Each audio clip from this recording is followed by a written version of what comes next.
What's going on, fellas? Today I'm going to make a video talking about my favorite exercise for a thick, strong neck.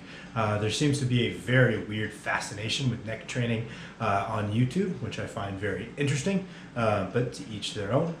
People are scared. They say, oh, I don't want to build up all this muscle and still have a pencil neck. It just looks weird. I don't want to look like that. I want to have a thick neck. And I would tell most people, most of the time, hey man, if you're doing heavy axial loading, heavy deadlifts, heavy squats, just had general heavy training, farmer's carries and whatnot, you don't have to worry. As you apply these global stimuli, you eat to grow, you're going to see a reasonable, appreciable amount of hypertrophy in your neck. It's very rare to see someone who's very strong on big compound motions who doesn't have a pretty damn thick neck. So if your worry is that you don't want to get big and strong and still have a small neck, don't worry too much. But if training your neck is something that you want to do, either to prevent concussions and or you just want to get to that big thick neck sooner rather than later, I will tell you guys what my favorite exercise is for it.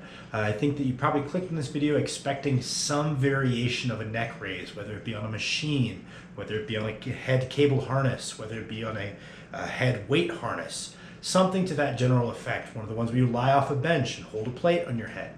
All of these are valid exercises. It might be a bodyweight neck bridge, which I used to do when I was training for boxing. Those are a great exercise. My neck did grow. I think those can be a little bit dangerous if you don't ease into them, but they're a great exercise. They absolutely work. You know, you can find those badass videos of Mike Tyson doing them all over the place, and you know, you could take a video of Mike Tyson doing any exercise, and suddenly we all want to do it. But what I'll tell you is every single one of those works, and that's why I would never call one of these videos the best neck exercise. I mean, if you're training a muscle and you have the potential for progressive overload with time, you have the potential for really solid hypertrophy. Lots of exercises get the job done pretty well for a wide variety of muscles. I think obsessing over minutia of, you know, whether the force vector lines up with the muscle fiber line of pull, and this exercise is better because it aligns the forces better. Obsessing about minutia like that, I don't think yields big enough returns to be worthwhile. I think that selecting fundamentally sound motions that you enjoy and applying progressive overload with time is 99.9% of the battle. So much the same, I tell you, those are all good motions. But I'm going to tell you guys my bias. And my bias is that when you pick little small motions to train little small body parts, people don't tend to stick with them. They'll do a month of forearm wrist curls to build up their forearms. And then they fall off. They see some growth in that time, cool. And then they move on to the next project, which is great. But if we want to reach a very high level of development, something needs to be done for a long time.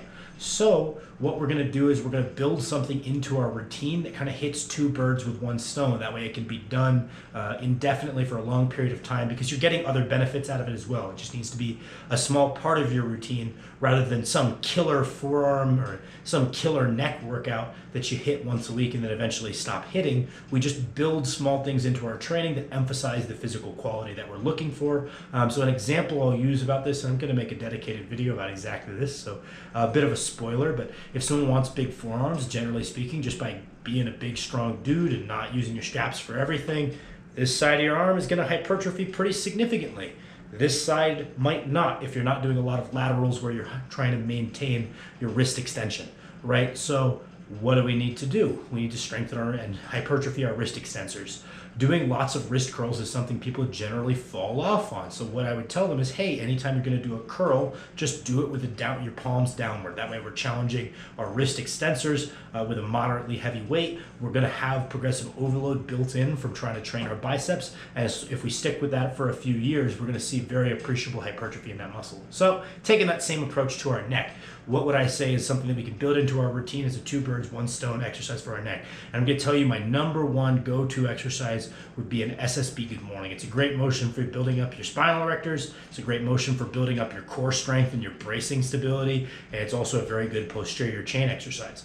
All of these are great. It's a great fundamental compound motion. You can see Dan Green goes up to like 5 plates for triples on these, just as one of his core compound motions within his training, as an accessory for both his deadlift and his squat. Well, a byproduct of these, having trained them for quite a while, is your neck gets really fucking strong really quickly. Because when you have the handles down, you go down into a good morning position, you just have a thick pad that doesn't feel too bad, not like a bar pressing on the back of your head, that's pressing pretty high up on your head, so you really have to kind of pack your neck back into it, and you get a very heavy isometric contraction in your neck extensor muscles, right? So they're going to get quite strong quite quickly doing these. And when I first added these in, my neck was sore just as much as the rest of me, and very quickly I saw growth. So this is something simple that you can work in as a weekly hip hinge that will very quickly lead to thickening of the neck. You can also get this effect to some degree by doing handles down SSB, where instead of driving the handles up and remaining upright, which is a great variation, to challenge your quads and kind of mid-back extensors, allowing yourself to get round over, building up strength in that flexed thoracic position, which I think could be very helpful for deadlifts. That will also hypertrophy your neck. If you really want to challenge the neck though, the SSB Good Mornings are the way to go as a way to build into your training on a weekly basis. I hope you guys like this video. Lots of people have been asking me about neck training, so I hope you guys like it. Don't understand the obsession with neck training, but you guys do you.